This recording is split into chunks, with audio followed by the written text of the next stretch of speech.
Hey, everybody. Welcome to the ShopNotes Podcast. It's that time of week again.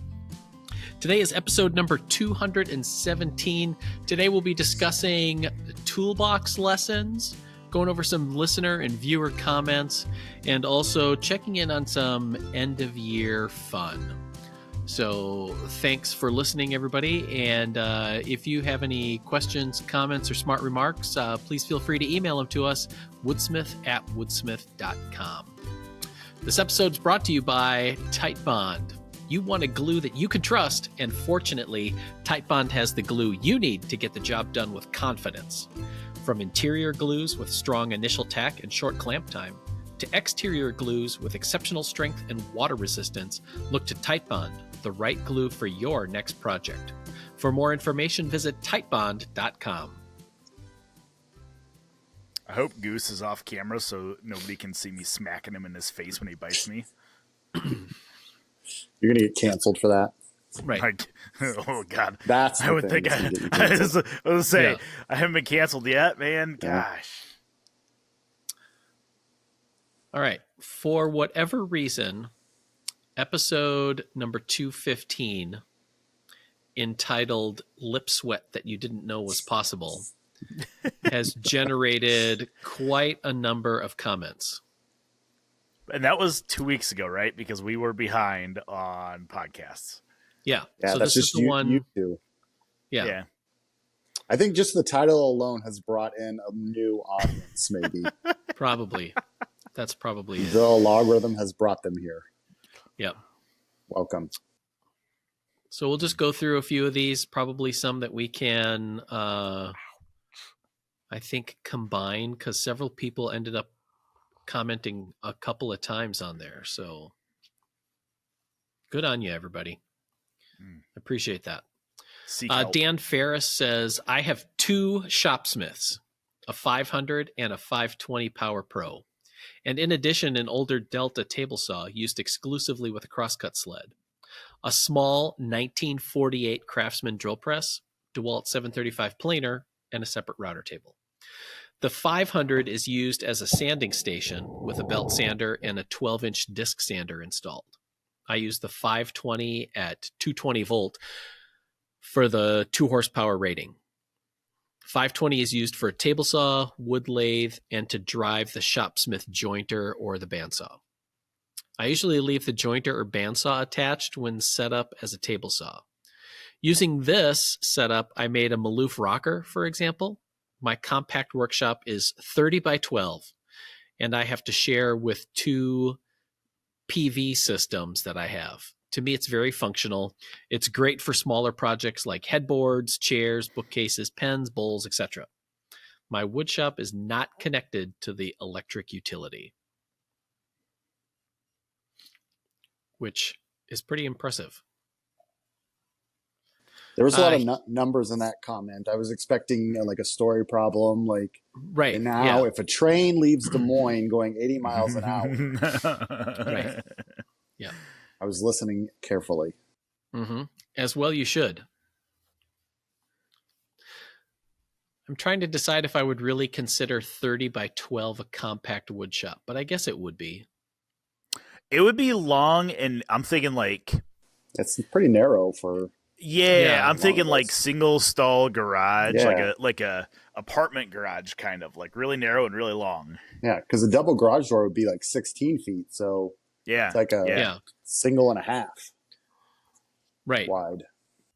Yeah, because my shop is like 8 by 24, I think. So, yeah. He also writes a little bit later on, I found that he has 3 old 2-drawer filing cabinets for storage, because we were talking about storage in that episode. 1 drawer is dedicated to sanding paper with each size in a dedicated folder. 1 drawer is for table saw blades with its own folder. You just kind of flip right through them. 1 drawer for paper information. 2 drawers for drill press accessories. The top of the drawers are great for a router table and a small drill press.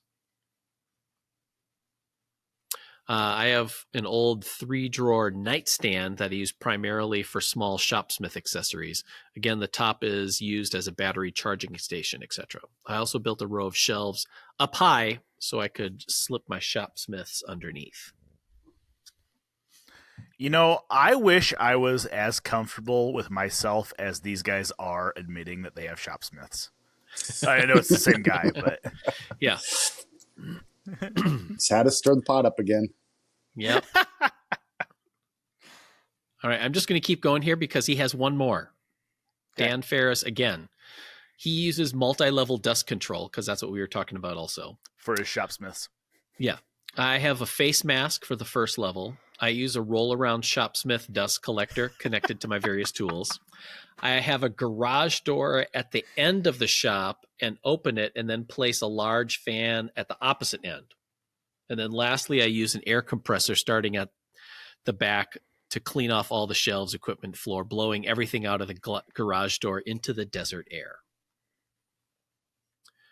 Which I will have to say that I think, Logan, you brought in a little cordless leaf blower. Mm-hmm. And that has actually proven to be kind of a fantastic little shop cleanup tool.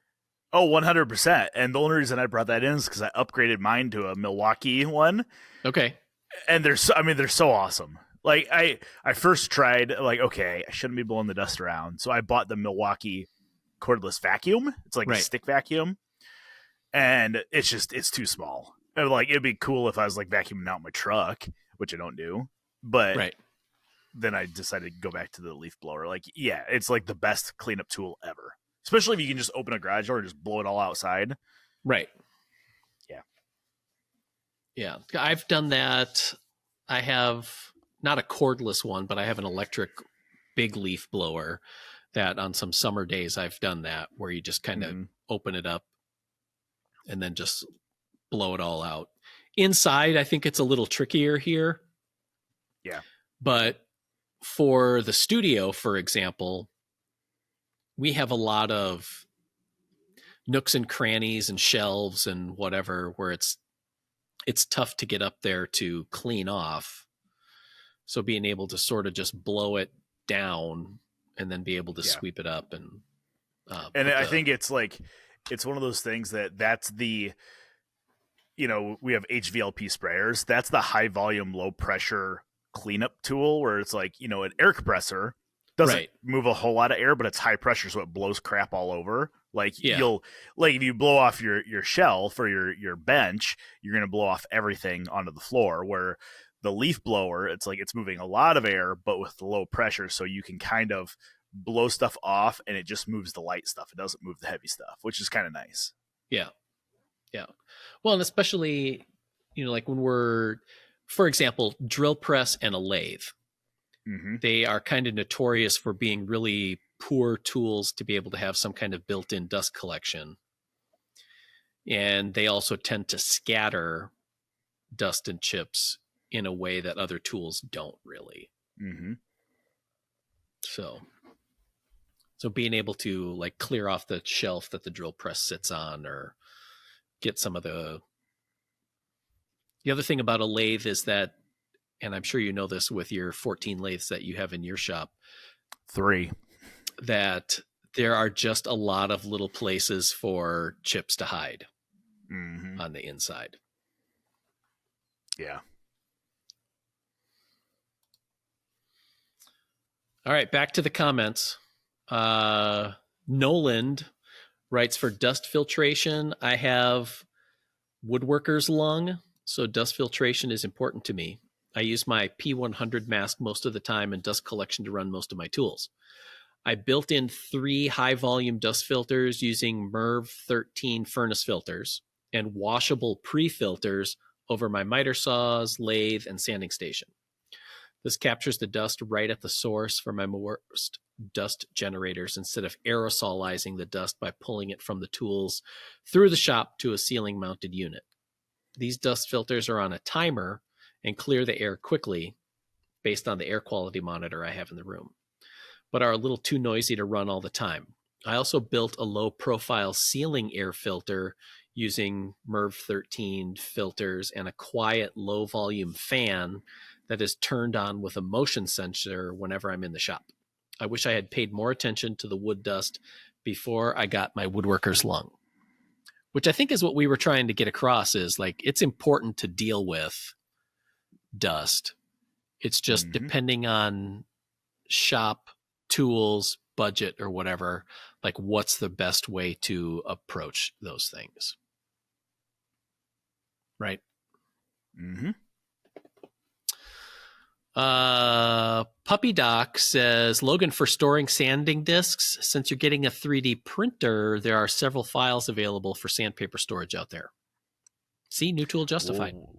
What do you think I am browsing through right now? I'm not looking at you guys. I'm browsing through printables.com. There we go.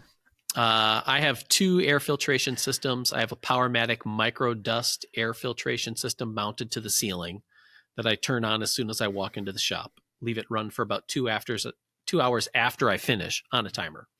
I also have the Oneida benchtop MERV 15 dust collector. I use it when I'm sanding, running the bandsaw, routing, etc. Basically things that seem to kick up dust more right in my face.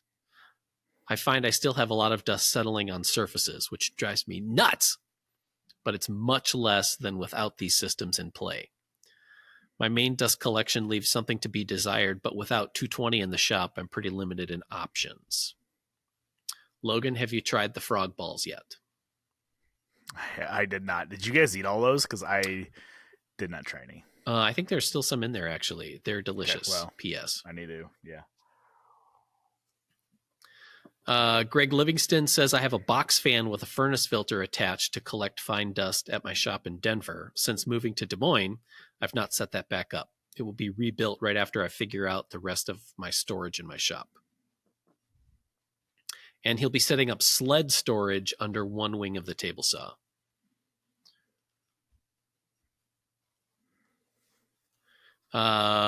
Bruce Juba says, look at the design of a ceiling-mounted clothes rack with pulleys to store high access low for templates, and etc. I can kind of see that. Laird Jenkins says, Taylor Toolworks carries the Cubitron sandpaper. It's great stuff and comes in both mesh and plain hook and loop styles. They also have sample packs. Another listener here uses a box fan with a furnace filter, and I feel like those are great options. Like, we've done that in the past, or we've had that as tips, using furnace filters and a box fan. And it all, I think, depends on the type of filter that you use and whether you have the fan and whether you actually use it. And I think Woodsmith or ShopNotes did a air filter, air cleaner as a project years ago. So anyway, I appreciate everybody who writes in, puts their comments in there. It's our one way to be able to make sure that we have at least some sort of a Shopsmith reference in every episode. Oh, which reminds me, there was one more on here.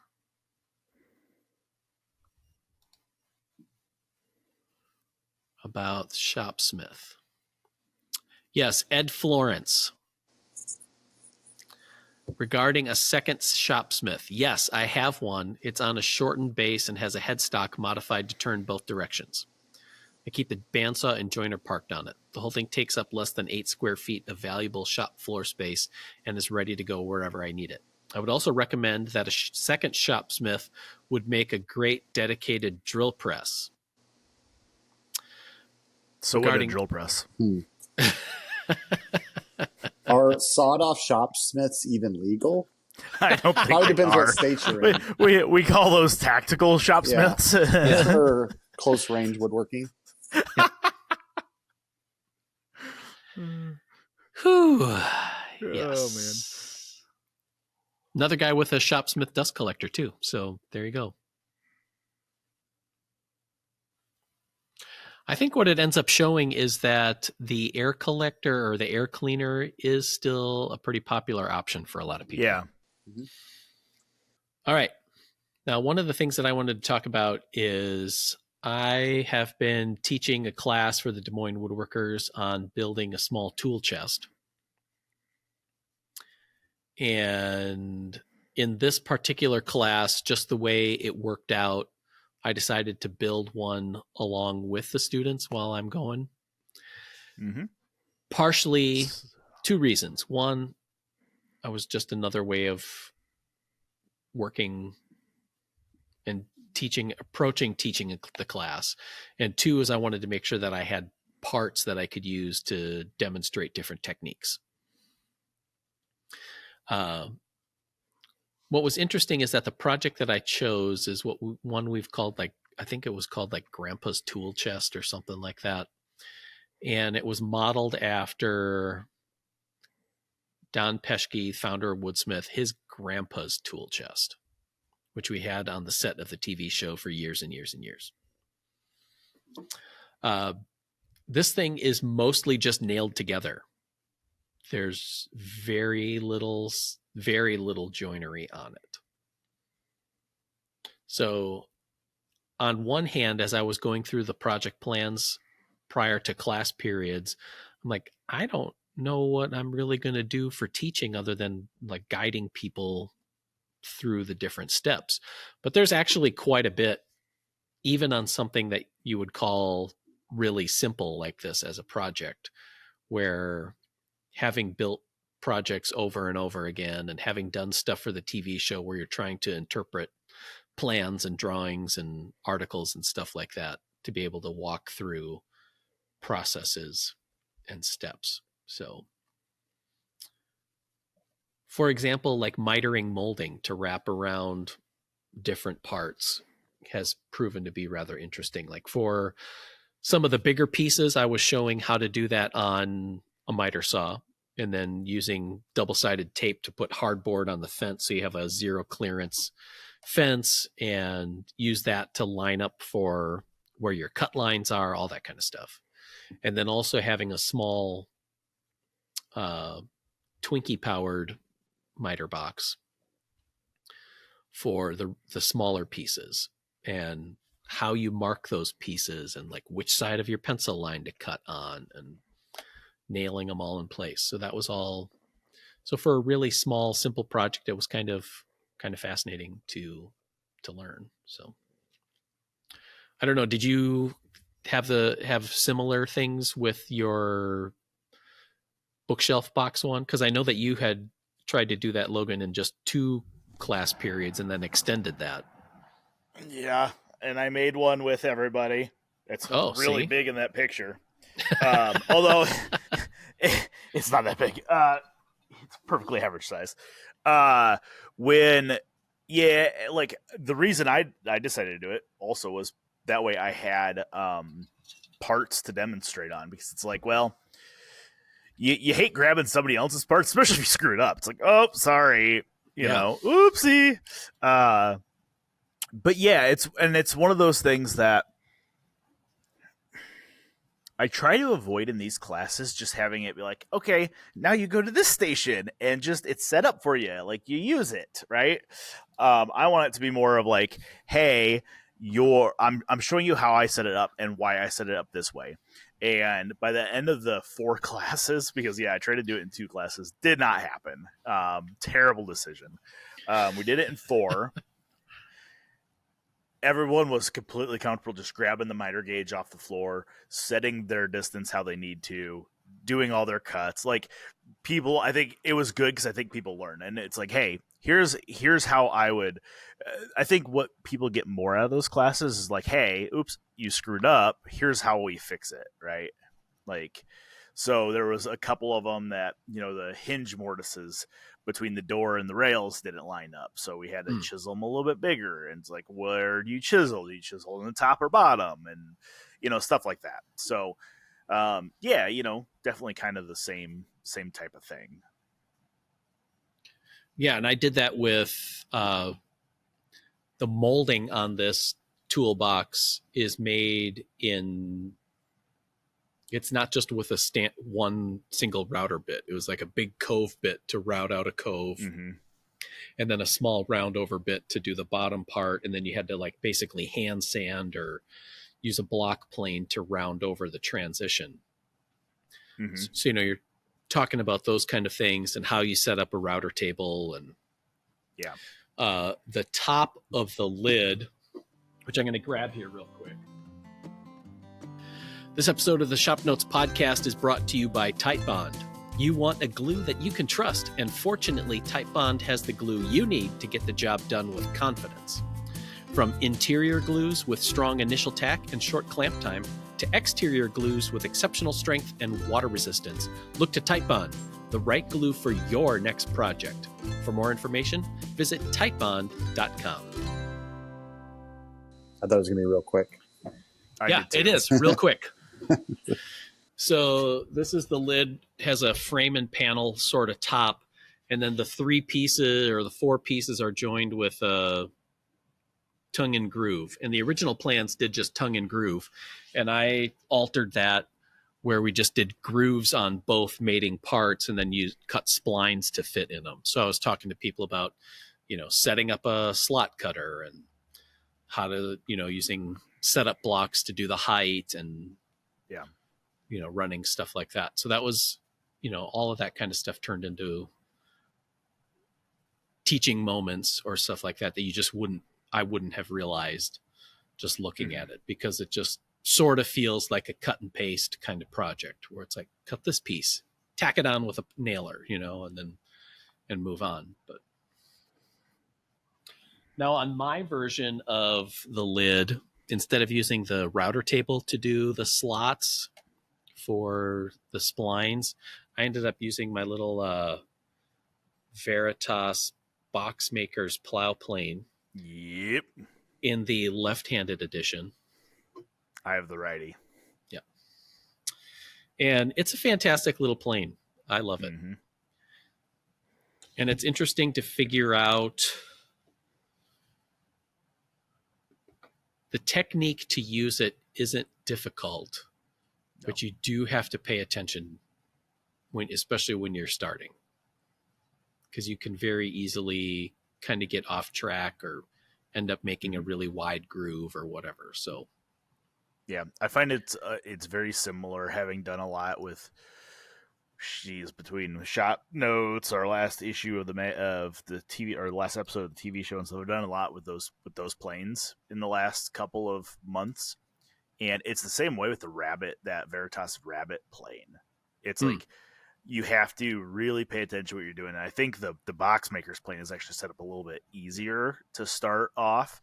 Like that Rabbit plane, like you really have to remove that front knob. It has like a front knob on it, like a standard bench plane would. You got to remove that, because like you're not like, don't hold on to that. Like that's a terrible place to put your hands.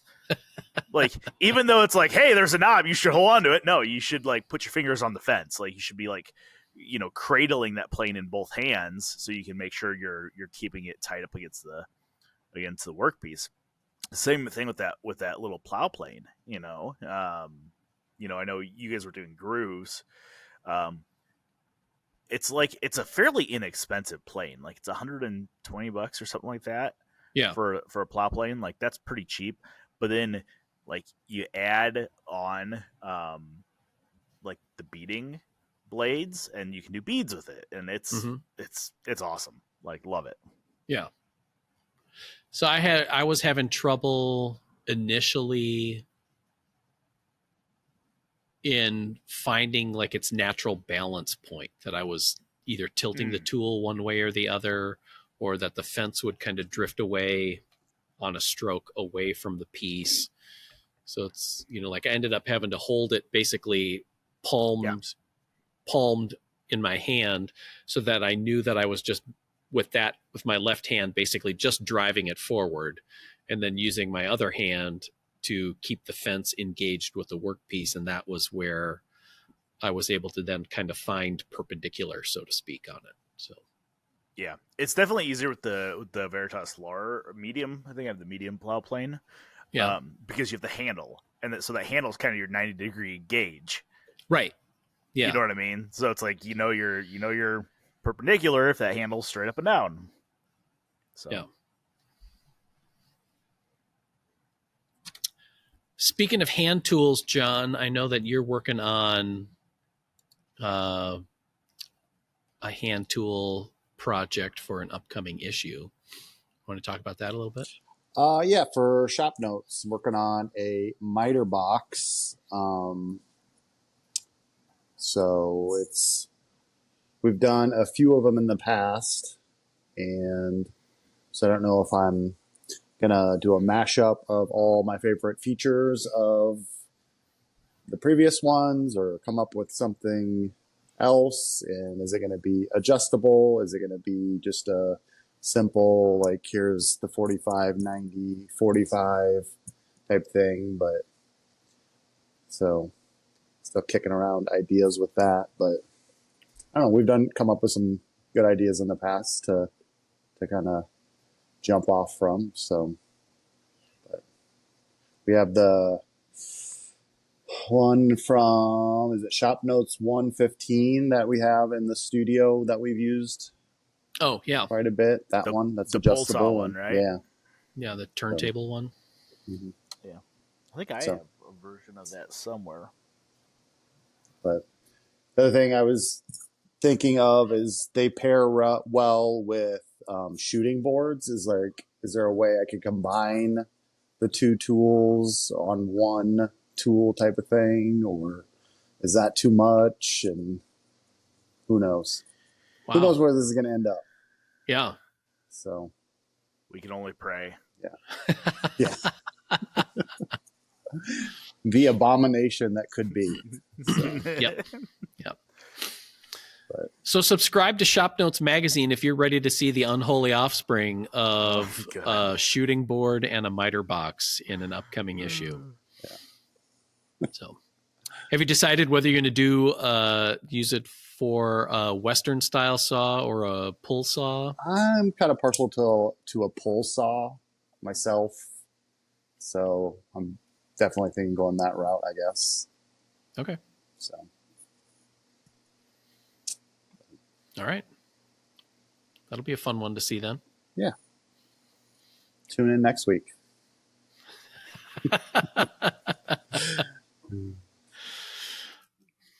All right, Logan, and I mean, this trip will be way past by the time this episode airs, but you're loading up right now.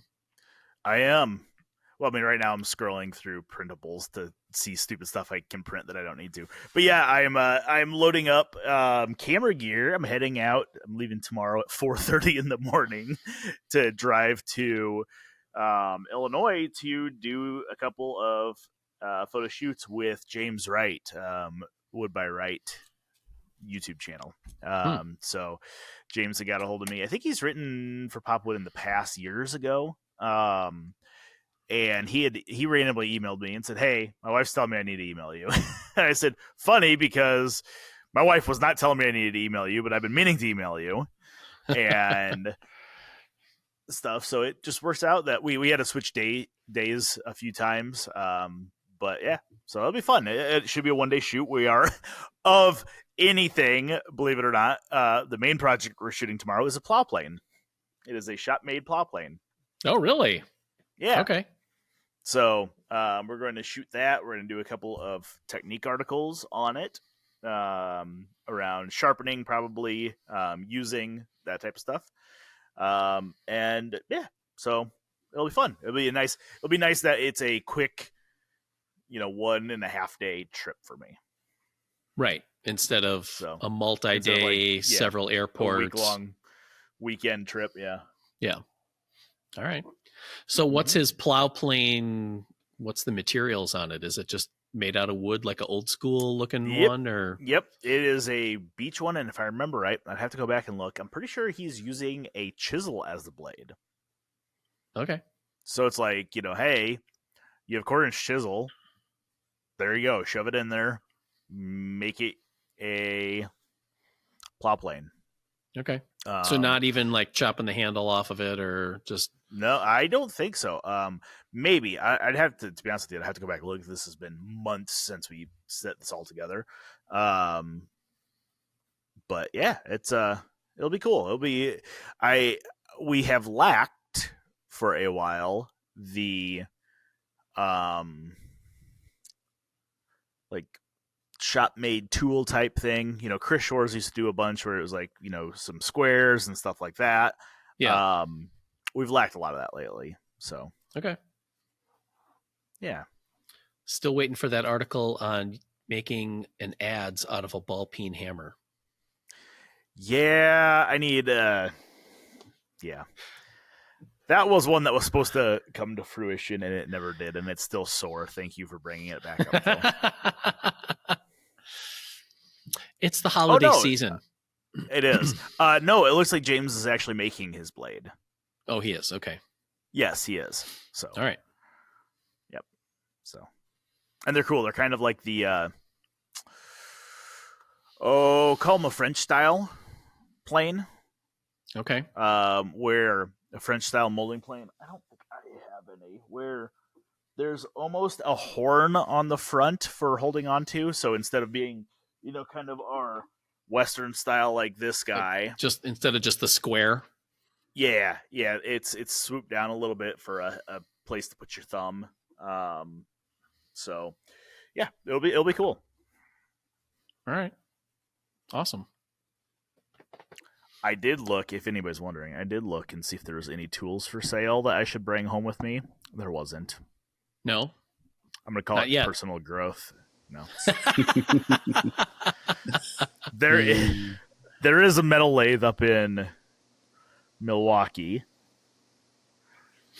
but if I decide I need it that bad, we're going to give Puppy Doc a call and say, hey, Bob, I need you to go pick this lathe up for me. You want to go pick it up? There you go. Yep. Wow. Now you got tool mules all over the country. Hey. They're going to arrange some kind of a pickup, like a little dead drop in Dubuque or something like that. Where Puppy Doc sneaks out. Yep. Yeah. Puppy Doc, he sneaks out from behind the cheese curtain to drop off something. And I would have asked Bob to pick anything up for me. But he would. Yeah. Probably. Are you going to see Norman? I had planned on it. However, next time I stop there, I have to pick up that radial arm saw. Oh, and right. the whole schedule is really, really tight because my wife has people in from out of town. So it's like, I got to leave. Ideally I'd leave tonight, be there first thing in the morning. I'm going to leave super early tomorrow, be there first thing in the morning. In a perfect world, we get everything shot tomorrow and I drive home late tomorrow night. I think we'll get everything shot tomorrow. It's whether or not I'm up for a 5-hour drive when I'm done. So yeah, it might just be a separate trip to go visit. It's always a good excuse to go just visit Norman and Roberta and hang out with them for the day. So yeah. Plus, then I can make an excuse to bring a tool home other than the radial arm saw too. Like find something for sale in Chicago or something. Right. Still looking for a metal lathe. Haven't found the right one yet. You do have the stand though, just waiting. I have the bench just sitting here. Mm-hmm. It'll come to you. I know. Any shop said, updates for you? No, I'm working on this. I mentioned last week, which has not been published yet, but it will be at some point. Our timelines are all screwed up. We can't see ourselves, or something's going to happen probably. I mentioned last week that I was doing the one thing that drives me nuts and mixing red oak and white oak on my trim work in the shop. Not the trim work, but the window trim. You can't tell at all. Like once I put Danish oil on it, you cannot tell at like one bit. And I'm like, okay, like I feel less dirty now. But what it also has shown me as I am digging through my stash of oak, why was I a dummy? And I have a lot of plain sawn oak. Why would I do that? Like it is just hideous. And I think a lot, I don't know. I think a lot of it honestly came from, we did a big land clearing job where it was like clearing out like 3 acres, and it was like 100% woods, and we just cleared out 3 acres. And I ended up sawing a bunch of like 2x6s for this guy that was framing a house next door for his own personal house, and they turned them into like the rafters of their covered porch, which was it turned out beautiful. I've seen pictures of it. It turned out gorgeous. But I think a lot of this was like there was like 100 logs there, so we were there for like 2 or 3 days sawing. Yeah. Okay. And I think it was one of those just like get it done. Don't worry. You just did, and none of them were like super and just big. Done it. Yeah. Yep. None of them were super big, which you really need good size to quarter saw. But man, it's like, oh, this stuff's so ugly. Like, I like the bur oak's gorgeous. Like, I have a lot of this type of like just riffs on bur oak, right. Which that's what I did it was quarter saw the stuff I did the tool tote for the last episode 2 episodes ago. We did that stuff is great.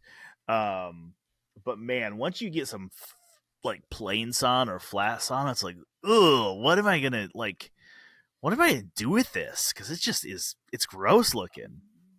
And I'm using like the Watco natural flavor Danish oil. Okay. Which I hate myself for this. It looks like golden oak, but the color's wonderful. It's so nice. So like, I'm just like, I hate myself that I like the color, but I like the color. So I'm just letting it go. It will be fine. Mm-hmm. It's my office. It doesn't matter. So that's what I'm telling myself.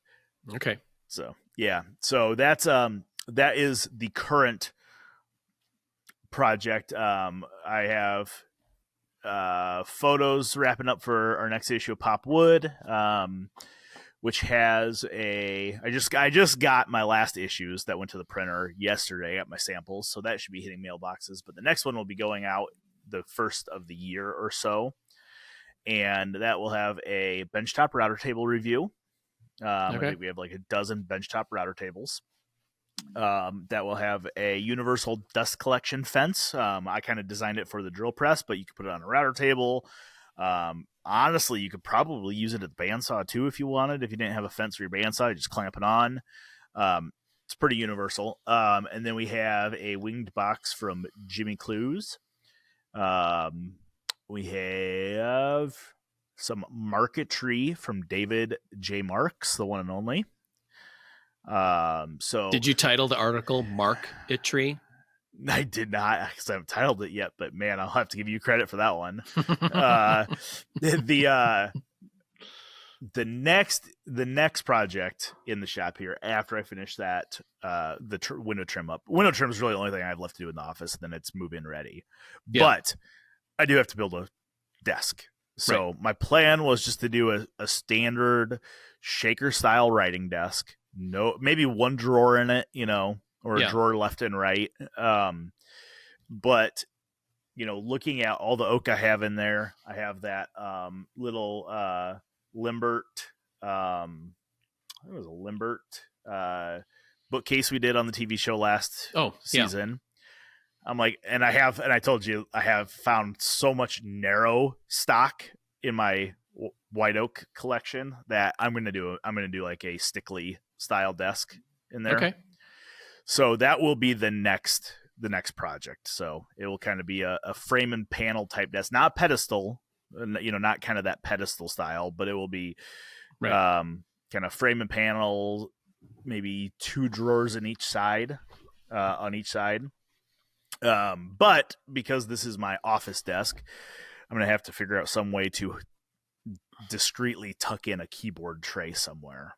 So I don't know if those are still a thing or not, but I'm going to make it a thing. Oh, yeah. So like, it'd be cool if I could find somebody that made like a kind of a drop down swing out type keyboard tray, that I could hide behind like a false front that never opens. But I don't know if anybody makes those. So I don't know. We'll see. So the real question is going to be, can I find enough nice quarter sawn oak to do the top out of? That will be the true, like, I think I have enough out there. But what I have found is a lot of this oak that I air dried that sat in the sun I have deep face checks in it. Oh, So like the 8/4 stock, 7/8 is about the best I can get out of it. yeah. So, yep. All lessons in sawmilling. So, yep. Perfect. Yeah. All right. And then next week we start filming an episode with Archtop Bookcase. Yep. That incorporates bendy plywood, which is kind of an unusual, fun material, and an extra long piece of veneer that we will be, and by we, I mean Chris will be bending. So we know it's going to turn out right. Mm-hmm. Yeah. He could bend just regular plywood, though, I'm pretty sure. You know, I was thinking, like, that bookcase is fairly tall, isn't it? Yeah, it is. It's like, I mean, on its feet, it's like 6 feet. So yeah, just put a seam on top. Only Chris is the only one that will be able to see it. None of us can see it. Right. Yeah.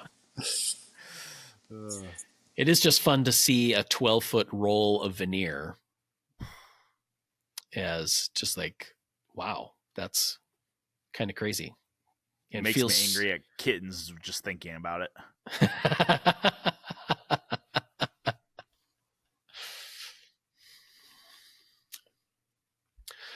All right. So that's that. John, any other furniture projects you're working on? I'm working on a dresser, which I'm sure will just turn into a whole bedroom set eventually, but that's the Woodsmith furniture project I'm working on. So okay. Have you picked out a style? I think Chris wanted like something simple, like plywood, like accessible. So probably just kind of modern mission style, simple square. Can I interest you in some hardwood plain sawn oak? Oh, yes. You know what? By the time I get done with this, the golden oak rage will be back, and we're going to be ready. We're going to be ready for it. I got you. I got a hook right up there for at you. the cutting edge. All right. Perfect.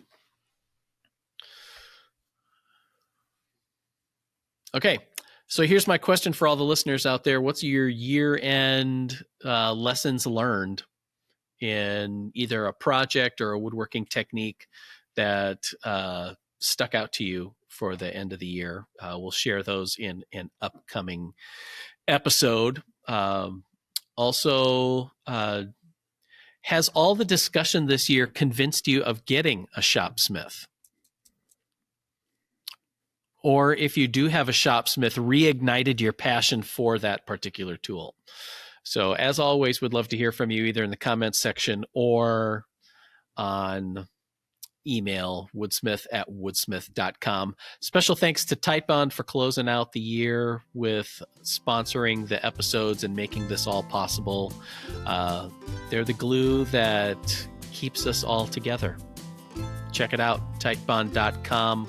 Also want to thank everybody who subscribes to Woodsmith, ShopNotes, and Popular Woodworking for helping us to have the opportunity to be able to do the podcast like this. And we'll see you next time, everybody. Bye.